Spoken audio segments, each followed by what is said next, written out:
Yeah, great day to be a Wildcat, like always. We're getting ready for this weekend. I think it's a great opportunity for us. We're playing two really good teams that are both ranked, definitely the underdogs going into this game. But I think coming to Tucson, having to play here in McHale is a challenge. So we're going to try to hold it down at home, short numbers and all. What's the scout for Colorado? Colorado, a little bit different in the past, but I think they're even a better team this year than they were last year. Two, great shooters on the perimeter, a good presence inside at the 4 and the 5. And they're just a really good team, a team that has continuity and chemistry and that's been together for a couple of years now. And I think those are the toughest teams to play. And they're just really good. I think they don't play probably as aggressive as they have in the past, but they shoot it a lot better. And Sherrod is the catalyst on offense and defense, who is their engine that makes them go. And I think Frida's playing at a really, really high level. So just a tough game for us, and definitely have to defend well and manage the team because we're going to be a little short numbered. But yep.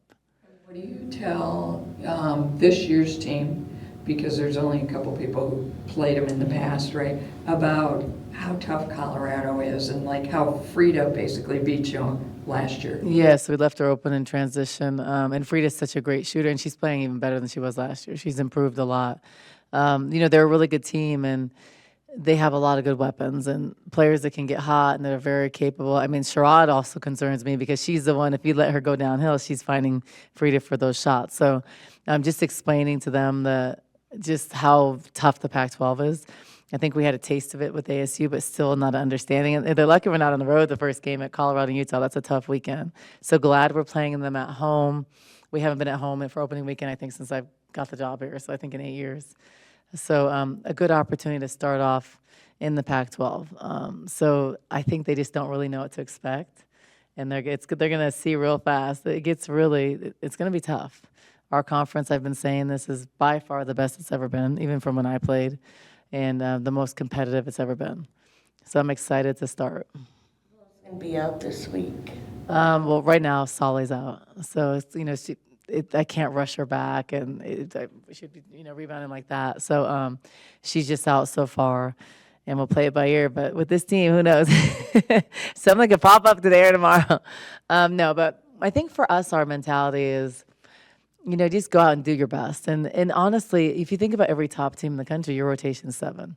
Especially when you get into the nitty gritty and you kind of go with your horses at the end. So whether we play with 7 or 8, I'm not canceling a game, and we'll play. And I think that, people have won championships. You look at UConn, Notre Dame, a lot of teams in the past have won with 7, 8 people. So we might have to do some different things and put some people out of position, but I think that's why you work, and people just should be willing to do whatever and play whatever they need to win. So I have a couple questions. Zooming out a little bit, big picture, where would you say the state of the program is right now? I think we're definitely in a rebuild mode. I think that rebuilding in the sense that we're gonna be young. I've been saying that all along, even before the season.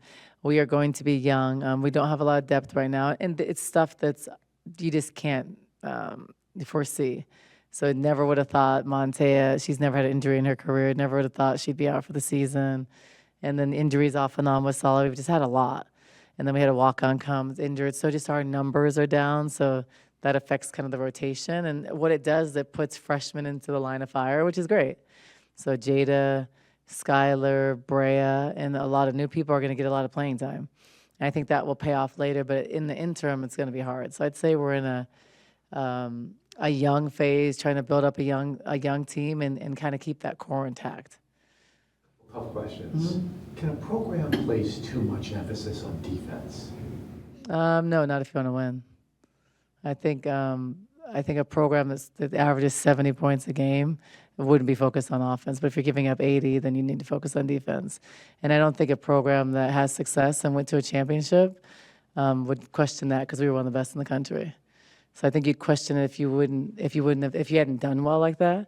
But I think if that's your identity and that's how you got somewhere that this program has never been in the history of Arizona women's basketball, then it wouldn't be questioned. Sore subject to bring up the players who have left and are doing so well elsewhere. Not at all. Do you not think about that? No, I think that there are certain situations where you can't control. So I think that some people don't know all the stuff behind the scenes. So I don't think at all. And it is what it is. And I think for a coach and a player, you have to go where you're happy. So it's like if you may not like the sunshine, you come to Arizona, that's okay. So you go somewhere where you love it. I think there's different situations. So I think you have to go where you think you're happy. And a lot of it's playing time, and that's the reality. So what you should see this year is our freshmen getting a lot of playing time. So probably they won't leave. It's kind of how it is. I think it's just a generation. It's women's basketball now. If there's the people want immediate gratification. So if you don't play, why wouldn't you go somewhere you play? And I think that there's opportunities like Maddie's playing a lot. Her, that program won one game last year. There's a lot of new transfers, so she's getting a great opportunity. She probably wouldn't have had those opportunities here. So I'm okay with that. And I think that you look at Lauren, there's a change. And I think sometimes change isn't bad. I think that's just what it is. And we've been the recipient of some of that. There was TT, Ari played at Washington. But she came here and she played a lot more. Ari wasn't a star at Washington. She was a big-time star here. So I think that you have to go where you are your happiest. And I'm all for it. If it's at Arizona, it is. If it's not, it's okay. And I think you're seeing that throughout the country. I mean, my first probably 6-7 years, Tara didn't have a transfer. So people never transferred from Stanford because of Stanford degree. Now people are transferring. It's just kind of the state of women's basketball. There's NIL now. Maybe you look at Oregon. Oregon lost their two best players. They were both all-conference players. They averaged, I think, almost 20 points a game each. They leave, and it wasn't because Oregon's not a great program. It's because, Powell, she's chasing a championship, so she goes to South Carolina, has success. So I think you see that across the board, and there are different circumstances in every place, and I think that's just where we're at. And you're seeing it with NIL. I think, let's say you have a player here that's playing well, even getting playing time, may get offered NIL money. You're not supposed to offer, but it happens. May get offered more money. Like India Rogers started at Oregon, maybe got more money, maybe not. Maybe wanted to be closer to home. So I think there are situations where it is what it is, and the player has to do what they think's happening. And a lot of players are going to make more money in college than they will in the pros. So if you can go make $100,000, you're not making that your first year in the WNBA. So if money makes you happy, you chase that. If playing time makes you happy, you chase that. I think I'm all for that because I want people that want to be here. But I think that you'll see a difference in, like, Brea's getting a lot of playing time. I mean, she's starting as a freshman. Jada's starting most of her games as a freshman. That's a tremendous opportunity. So I think in those cases, you usually won't see as much movement. But then you don't have as much success. But I remember I said this at the beginning of the year, and I said this last year, that I made some conscious decisions not to take other transfers, and now that we have 8 players, I don't know, I probably wouldn't have made that decision, but I wouldn't have known that. So I made decisions to not bring other transfers and other players because we would be in the same situation again. So you think about if I would have brought 2 fifth-years that are on the perimeter, that would have cut down playing time for not for Brea, for Jada and Skylar. They wouldn't have played as much because a fifth year should be more seasoned than the better players. So I think you come to a point in your program after you've had a lot of success where which way you're going to go. Are you just going to take a couple of transfers out of the portal? Then you're not going to win with freshmen.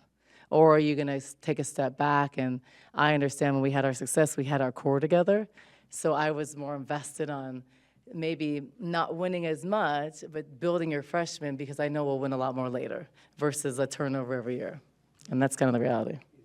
So last question, just to Yeah. have something positive. What Yeah, excites, yeah. what excites you the most about this current group? What excites me, honestly, that they're really good kids. I think that we talk about the chemistry and the people they are, and they're great. I mean, Jada is a future leader. I think Brea's been incredible as a freshman. Skylar's hungry to learn, wants to play. Courtney's a hard worker. Isis is a great teammate. Solly's brought so much. Montea's learning so much from all of them. So I think it's a team without a superstar and with a lot of people that want to do well and that are willing to do whatever it takes. Is it going to be challenging? Yeah, but from a player's perspective, there's tremendous opportunity. They're all going to play. So I said this on my radio show yesterday. I'm not going to have any parents complaining to me about playing time right now. They have opportunities, so I might be getting complaints about people playing too much and their bodies getting worn down or something. If that happens, I'll be mad. But it's just they're a good group of kids, and I think we have a bright future, and they're going to get better, and they're going to get better fast. and they're going to get experience that is very valuable in the future. I mean, Brea is going to be put into the fire, thrown in fire. And she's going to have to learn. She's going to play against Peely. She's going to play against some really good play, Cameron Brink. And she's going to learn fast, and that's going to help us later. But it might be rough right now. When you see Vonleh on tape, are you seeing the player that you thought she would be at this point? The player I knew she'd be. I recruited her since 8th grade. I was the first person to offer her a scholarship. And remember when Nettie signed here, there was only 2 scholarship offers that she had, us and USC, who USC came late. Yeah, so that's what I'm saying. So a lot of people don't know every reason, and I could never talk about it. So some stuff is not related at all to basketball, and some stuff, there are different circumstances that happen, and I can't control. And I think that's what people don't realize on any situation, and it happens on different teams. Like, there are things that happen, and just the reason why people make decisions. Makes her a dominant player. Why I recruited her before anybody else in the country was because I looked at her footwork, I looked at her hands. She's a really good kid with a great family. I looked at how she had really quick hops, and she's extremely strong. So I knew I could make her really good, and I knew she'd be good. So I helped the Pac-12 get better. Unfortunately. This is the first top 5 team to come in here this year, and your team played with a lot of energy. Yeah. When Texas came in, they had stretches of playing really better than I had seen them play all season. Obviously, you guys didn't get the result, but having that experience at home and knowing what the McHale crowd gives you, what is that? How excited does that make you for a weekend with 2 Big Ten teams? Yeah, really excited because really we don't have the pressure right now. People don't think we're going to win this weekend, so there is zero pressure. And that's what I said I love about this group. They're hungry. There is no egos. There isn't anybody's like, oh, I should play this many minutes. That's not how this team is, and that's the team I want to coach.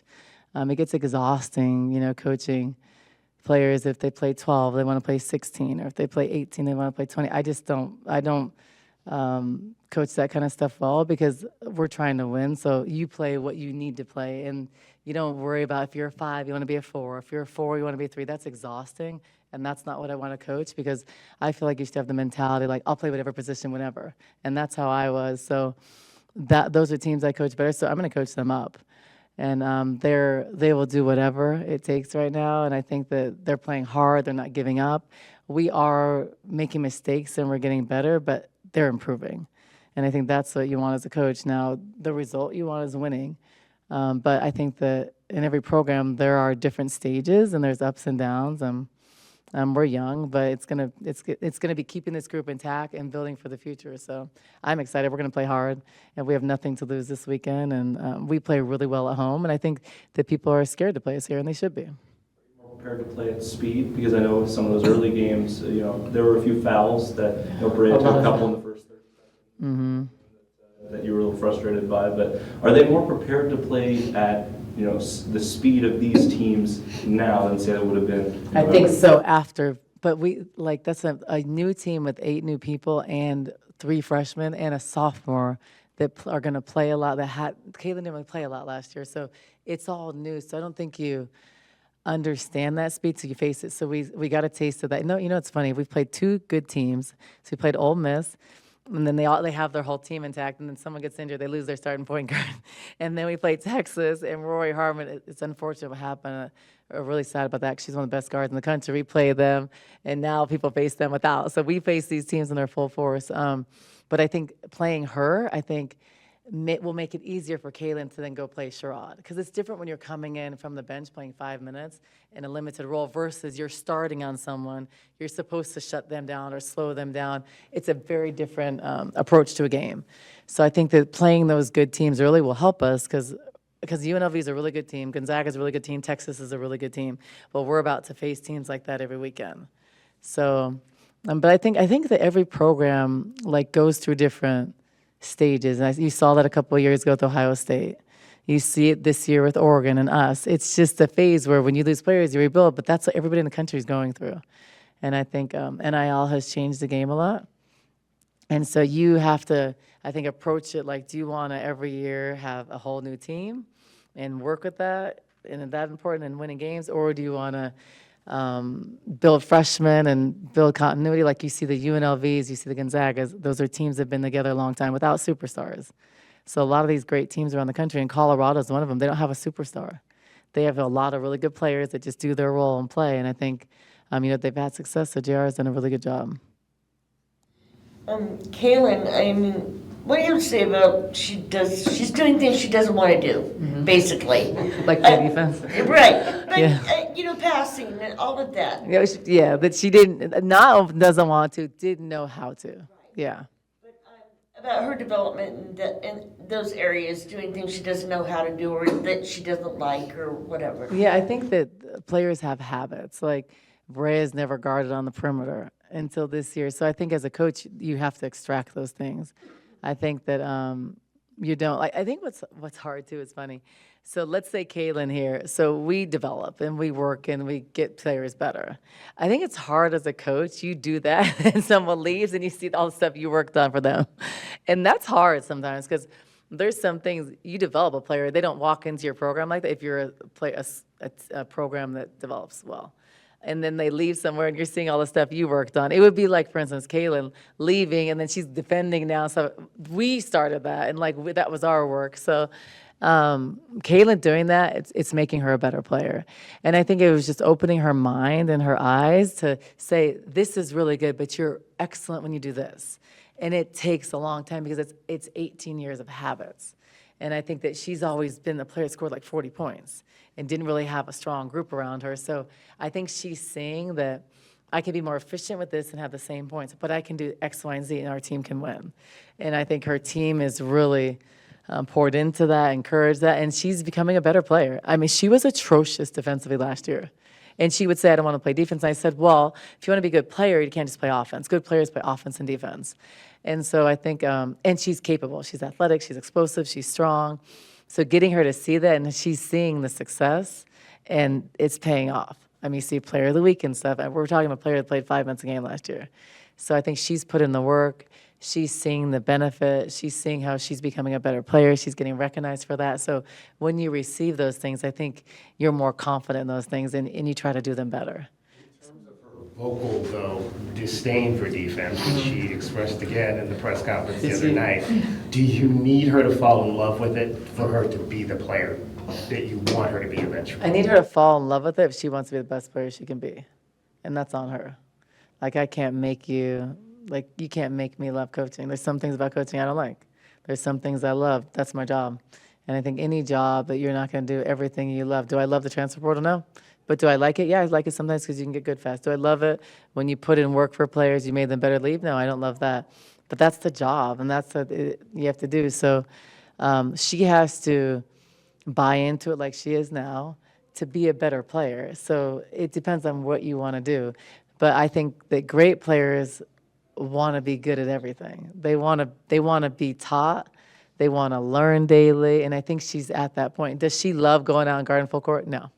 I mean, who in the world loves, besides probably Ari, loves defending as much as play offense? But it shows in your game. Because I'm telling you right now, if Shayna Pellington had that same mentality as Ari, she'd have been like the best guard in the country by far, hands down, probably a #1 pick.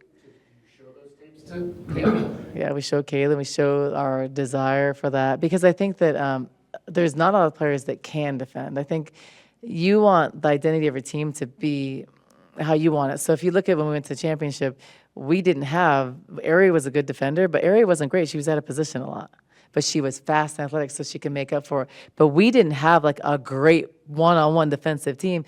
We had a system, we had buy-in, and it took us to a championship. We couldn't score really like that. Ari could score, but everybody focused on her. We didn't have just like 4 shooters on the perimeter. We had a couple, but Sam wasn't going to take more than like 7, 8 shots. So I think that you buy in, and I think that toughness and defense, and not a lot of people can teach defense. Like you can teach someone how to space a little bit better on offense, and I think that was our identity. So Kaylin's capable of being a really good defender, and I think she's getting her mind, so you'll see it at times. But for her to complete her game, you have to play on both ends of the floor, because in the pros, you don't play actually, Sam made a team just because she can play defense, and she was a good passer. She didn't make the team because she was scoring. You have Diana Taurasi and all those other people scoring. So I think that that's a it's valuable, and you learn man-to-man defense, and it'll help you, and it helps you become a better player. And I think the misconception is like, we work on offense. We were one of the most efficient offensive teams in the country last year. We averaged 70-something points. This year, we averaged 70-something points without shooters. So that would tell you right there, we don't need to work more on offense. But if you're not able to guard a pick and roll, if you're not able to play defense without fouling, you have to work more on defense, because we're not a team that's going to score 90 points a game. That's not our personnel. So I think that we have to be able to limit teams, especially at home. If we don't keep, Utah, if we let them score 70, 80 points, we're not going to win. If we let Colorado come in here and score 70 points, we're not going to win. So we have to be able to guard, and that's like fundamentals of boxing out. That's limiting transition defense. That's, for Utah, limiting open threes, or else you don't win, because we don't have 15 players and 5 sharpshooters. That's just not who we are. Yeah. Yeah. Colorado game after that. So spirit of defense is, Yeah. without giving away a secret or a game plan, is there a way to stop Alyssa Pilley? There's not a way to stop her. There's a way to slow her down. So great players you can't ever stop. You just want to slow them down. So she's going to score. She's extremely efficient. She's a hard matchup. But your job is to slow her down. Don't let her you don't want her to get 40 points. You want her to be in a little bit more uncomfortable situations or do different things to slow her down. She's a tough matchup for us. But I think as Mary's capable of guarding her, and I think we have to attack her and pull her away from the basket too. But she's really good. And I think she's an example of someone, like, you put her in a different system, she's flourished. I mean, she was at USC. She had a good first year, not a great second year. She's at Utah. She is just, playing she's in the best shape she's been in, playing like a different player. And so I think that you have to slow her down. And she's hard because she can pop and hit threes. She's strong inside. She's really smart, uses her body well. If you look at Peely, she's an undersized post. And she's not the fastest, but she just is extremely high basketball IQ, uses her body well, super strong. So she's hard for a bigger player to guard her because she pulls them away from the basket. And she's harder for a smaller player because she pounds you inside. And you can't really double down because they have shooters. So I think slowing her down, getting her to have to run in transition, have to guard is going to be important. So will we shut her down? No, but we will slow her down. We will attempt to slow her down. For me, are you able to still recruit at the same high level that you were a few years ago, as opposed to where this program was recruiting 6, 7, 8 years ago? Yeah, for sure. We had the last 3 years, we've had top classes. Last year, we had the number 1, number 3 class. So we are absolutely, I think. But I think you have to, what I have to decide is, okay, so we went to the championship without any 5-star McDonald's All-Americans. I think Kate was the first one, but not extremely skilled, but just really blue-collar player. And we went to the championship like that. Ari was not even a top 100 kid. And I think that then after you have that success, then you start getting all the McDonald's and all this and that. And I think that that's great, but I think you have to get people that are hungry, have a chip, they really want to be somewhere, really want to develop. And I think so that's going to shift a little bit, the recruiting, because I'm not super caught up in McDonald's this, McDonald's that, because I think the reality is most coming as a freshman, they're not ready. And most teams in the country aren't winning with freshmen. So I think that you have to get players in your program that want to work, that want to get better, and that you keep and retain to develop, because they won't be great till they're juniors or seniors anyways. And so I think that's going to be more of an approach I'm going to take in some situations. Instead of taking 5 McDonald's Americans, you take some maybe that are right under the radar, blue collar, really tough and bought in. I think some of the players that Utah has, we didn't even hear of. You didn't hear of them, and they come out and they play really well. So I think there's value to that. You see that on Colorado. There's no superstars. So I think some blue-collar workers that really want to get better and that are bought in. So I think that's going to be a little bit of a shift we have. Model, would you say, for letting youth grow, is that you have a bunch of veterans and then you give the freshmen and sophomores a chance to flash when they get their opportunity? Well, I think that the only way they're going to flash is if you have a young team at some point. Because think about when you continuously have, I think South Carolina's done a great job. They're really good and really deep. She's done a great job. It's very hard to keep those freshmen. because the freshmen don't play. So the reason why you can end up keeping them is because they have hope to play the next year, or they know they have a really good chance of winning a championship, or you're like number one. So I think that's how you retain it, because they're chasing a championship.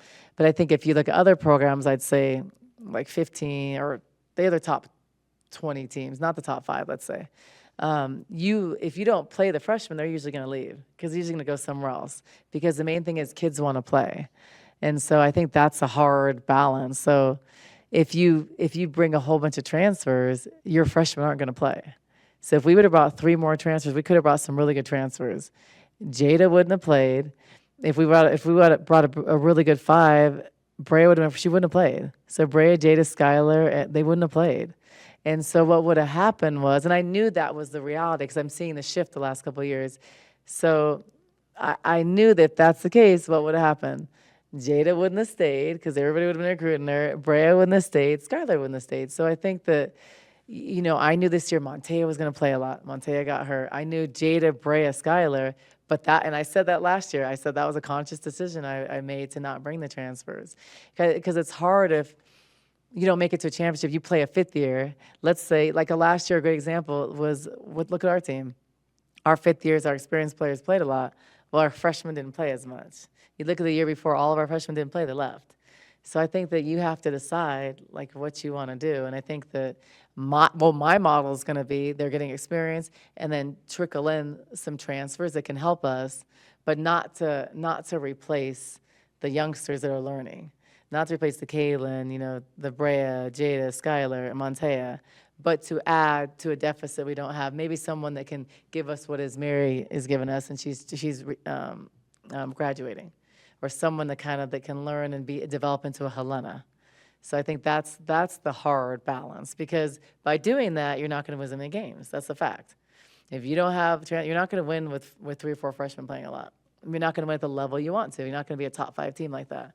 There's no top team like that. So that's just a decision you have to make, and where you are in the process of rebuilding and what's important. And I know what that was the decision I made. That's the right decision, because I really wanted to invest in the youth because I want to develop them.